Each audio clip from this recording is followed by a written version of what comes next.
สำหรับลูกค้าผู้ที่อยู่ต่างแขงอยากได้เสร็จเกียมคอดอยากได้งบเท่าใดอยากได้งบจากร้าน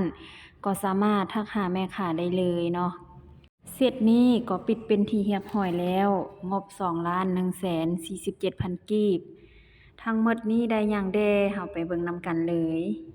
ได้สุดเบาะนอนให้ไปเซตหนึ่งเลยเนาะจะมีหมอนข้างหมอนหมุนสามารถปรับเป็นทางไข่ได้แล้วก็แยกออกไปซักได้คือกัน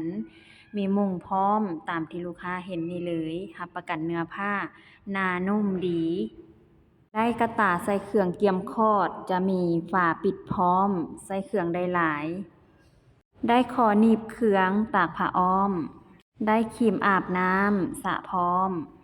ได้แป้งเด็กหนึ่ง ได้มหาหิงหนึ่ง ได้น้ำยาล้างขวดนมหนึ่ง ได้เสร็จแปรงล้างขวดนม ได้สำลีก้อน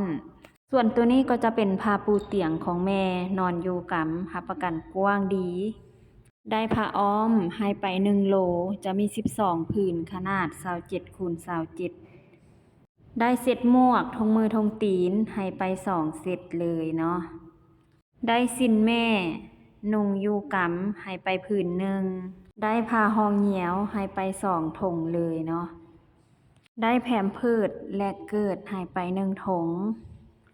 ได้ผ้าเปียกจะเป็นรุ่นที่ได้ขายดีให้ไป2 กั๊บได้น้ำยาซักผ้าได้อ่างอาบน้ำจะเป็นตัวใหญ่มีจุกปล่อยน้ำพร้อม